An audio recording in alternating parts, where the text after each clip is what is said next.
I'm honestly a mess, and I don't know what to do. So any advice would be appreciated. A 27-year-old man and my husband, a 27-year-old man, have been married for 3 years, dating for 6. He has an ex-wife, which he divorced a year before we met. We have a 7-year-old son who was adopted after we got married and who I love as my own child. Because he is. I know my husband Steve is bisexual. I have no problem with it. And I had no problem with his ex-wife.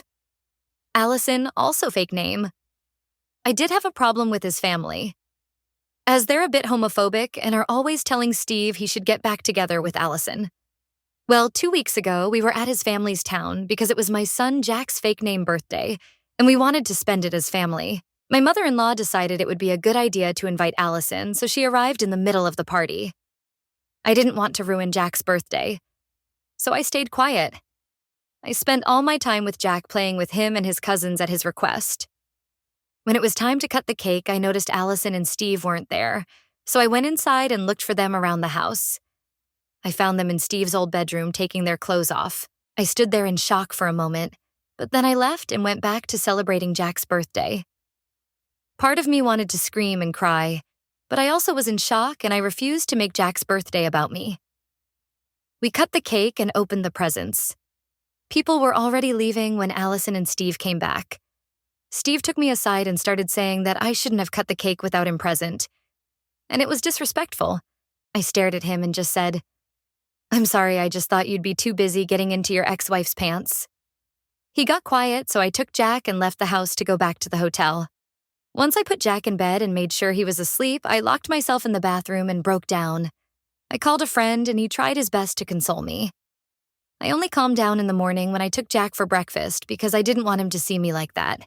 I'm now watching him play in the park, and I don't want him to suffer. I don't want him to have a broken family. I don't want him to know that relationships aren't a happy ever after. Steve has been calling and texting, apologizing for everything. And I'm tempted to forgive him. I'm tempted to just have my family back, and all my friends are saying that it was just a mistake, that he was vulnerable. And Allison is his ex-wife. So, what am I supposed to do now? I need advice from people who don't know my husband or me personally. Please, any advice is helpful. Relevant comments. Commenter 1, teach your son that his future partners have to respect him and their relationship by not being a cheating bastard. Original poster replied, I do want to teach him this stuff, but he's too young. And I'm just scared that he'll get a bad view of relationships if he sees his parents divorce. Original poster on collecting evidence on his husband's cheating. And if the husband has done this before, from what I've been able to gather from the messages and calls, it has happened twice, including the time that I caught them. I hadn't thought about STIs. So thank you, I'll get tested. Original poster responds to multiple comments about his husband not respecting him. And the cheating wasn't the first time. It's not, I found out it's the second time. But I don't want my son to know what happened. He's unaware and happy thinking his dads will be together forever. I don't want to break that illusion. Someone asked, why didn't Original Poster interrupt his husband's cheating with the ex? Original Poster replied, I was really too shocked and hurt by what I saw that I just stood there without them noticing me. I heard my son and unconsciously focused on him and only him. A copying mechanism. Maybe, I don't know, I was mostly on autopilot. Commenter. Not the a-hole, but you should leave. I know it won't be easy, but if you stay, think of it as showing Jack that it's okay for your husband or wife to treat you badly. If you want him to know about happily ever after, you need to show him that it's okay to not settle, and you work hard for your goals, no matter what they are, and work towards them with kindness, honesty, and integrity. Kids are far more impressionable than we give credit for. And as someone who has known so many families where the person being hurt hasn't walked away, that hurt spreads until it damages everyone. Relating to just yourself here, there is a huge safety factor. Regardless of the gender of each individual involved, staying with a cheater also puts you in danger because you don't know everyone they're sleeping with. And more importantly, what STIs they can be carrying. So think about your son and your health and leave emotionally. If you're surrounded by people telling you to forgive and forget, those people are not safe to be around. as you have no clue if they've been hiding this from you for a while either. Update 1 next day. Well, first of all, I want to thank you all for your advice, and I want to explain some things before the actual update. But thank you for opening my eyes about my situation. Steve and Allison didn't notice me when I saw them. There was music very loud downstairs, and they weren't facing the door. I didn't stop them because I was in shock. I just stood there for a moment and I heard my son. So I unconsciously focused on him. I was pretty much on autopilot. Steve didn't come to the hotel with me because I changed to a different one. He did try to follow me, but I took a taxi and left. As far as I know, he's staying with his parents and Allison left. We met when I was 20 and he was 30. We started as friends and we ended up dating. Yes, we're both men, and no, I didn't feel manipulated or groomed by him. Those were the most asked things. And I did answer some comments. Not all. Now onto the update I did, as some of you said, and took some tests to discard any STIs or STDs. The results are coming back in a few days, and I will take another one in 3 weeks to be sure. My son is having a sleepover with a friend, and I decided to speak with my husband. He came by our house after a few minutes. I texted him. He asked about Jack, and I told him where he was. Then we sat on the couch and started talking. I started crying after a few minutes, and he followed after. I asked some simple questions. When? Why? How many times, among others, and this is what I could figure out by all the things he said. It happened for the first time when he visited his parents alone. 2 years ago, they invited her. They both got drunk. He was feeling lonely, as I had been more attention to Jack since we adopted him, and they slept together. Nothing happened again until our son's birthday party. He said his mother pressured him a bit and he caved in. I don't believe he did it for that reason, but I don't know. He said he doesn't love her, and I believe him, but it doesn't negate the fact of what he did.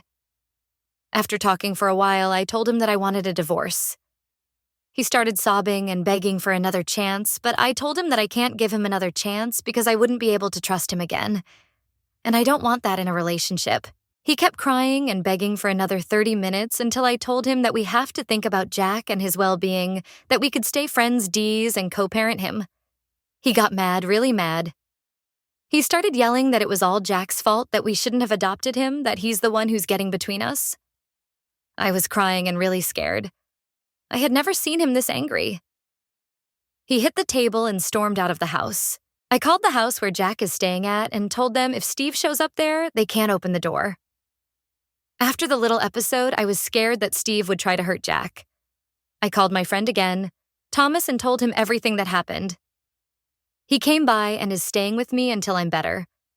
Right now, I'm trying to figure out what to do and how to go on with the divorce. Commenter, you are absolutely not wrong for not forgiving your husband. His reaction to the news of divorce blaming your adopted son is alarming and shows his true colors. Stay strong and prioritize your and Jack's safety. Commenter 2. Sorry you are going through this. On the bright side, it seems that you will have no problem getting full custody. It is better to have one loving parent than 2 co-parents where one is resenting you for mere existence. Commenter 3. I can't believe that he is taking no accountability for his actions and blaming your completely innocent son. Every time you start missing your soon-to-be ex. I want you to please remember what he said about your son. It will be painful, but it will strengthen your heart and mind to move on from that toxic man. You are definitely not the AH.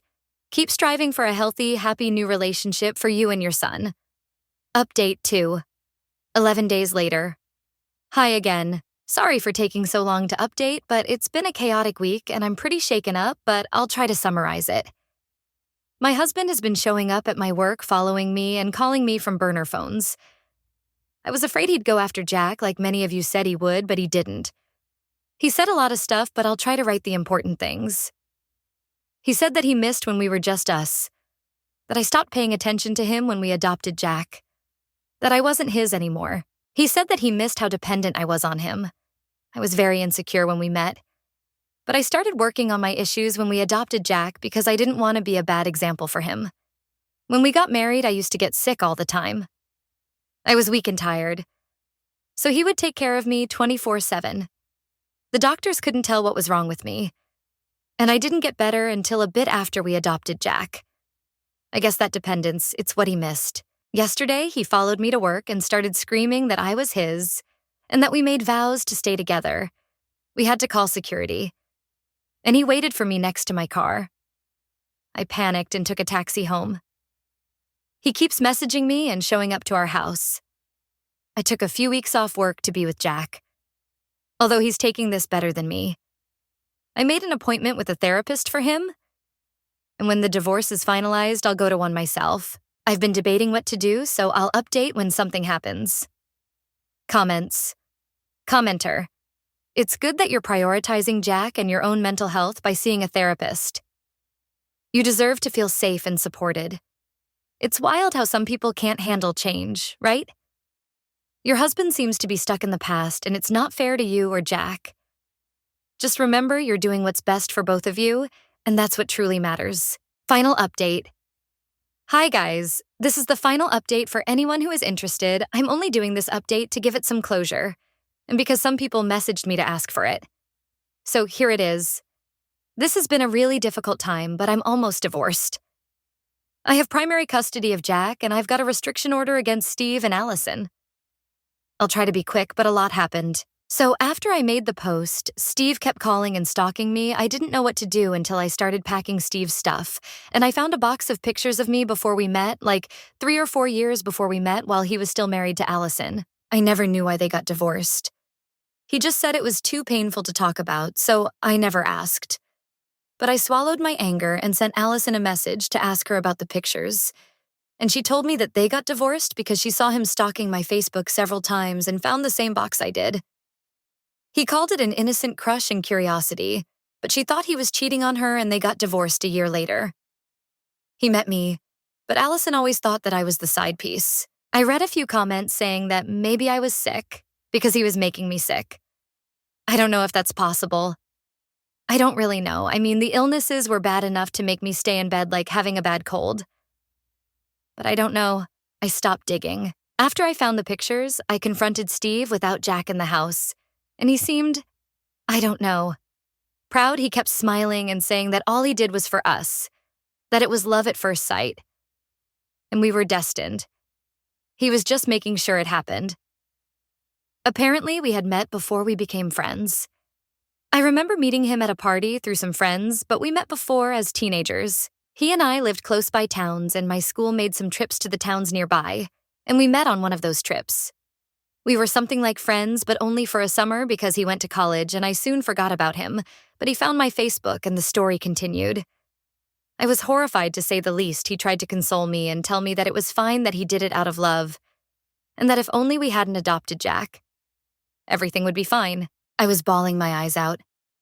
My entire marriage was a lie. He said that he only slept with Allison because he knew that it would get my attention and that we didn't have to go through with the divorce, that I know he loves me. And that's it. He promised to be a better dad for Jack if I made more time for him. He told me to quit my job because he earned enough to take care of all of us, and that would give me more time with him. I was in shock, and then he hugged, calming me down. I admit that for a moment I allowed him to hold me. I allowed myself to consider his proposal, but I kept thinking about his lies. It wasn't about the cheating. It was the stalking, the lies, the obsession. It creeped me out, so I tried to pull away and tell him I'd go through with the divorce. He refused.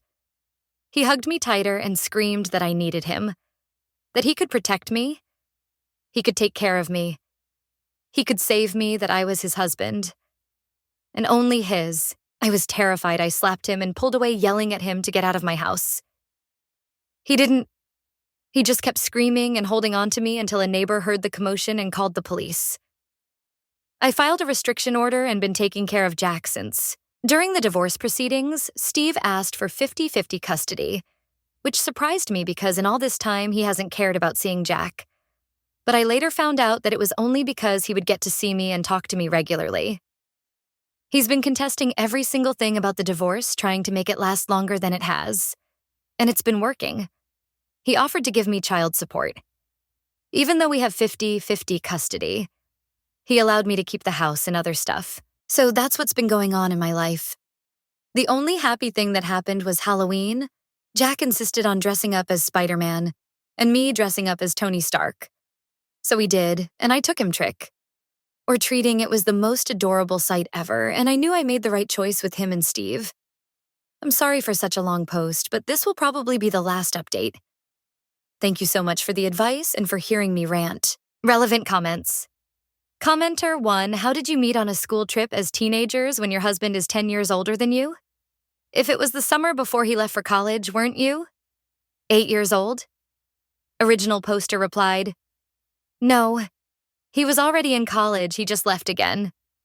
He was spending the summer at his hometown. Sorry for not explaining better. Original poster clarifies on the timeline on how and when he met his ex due to their age gaps. He had pictures from before I thought we met when I was 20. And he was already in college. He was just spending the summer in his hometown. We met in the summer when I was about 14. I'm sorry for the messy writing. English isn't my first language. Update 4. 5 months later, I know I said that my last update would be the final, but I'm so very confused right now. So, we're finishing with the divorce proceedings. But Steve's attitude has given a 180 degrees, and I don't know if I'm crazy or what. The last time I posted here, Steve was basically saying that our son was the reason for our divorce and only wanted custody of him to see me. Well, now he's being father of the year. A friend of mine, Dean, is handling the drops and pickups of Jack so that I don't see Steve at first. He was mad and called me because he thought he and I were dating.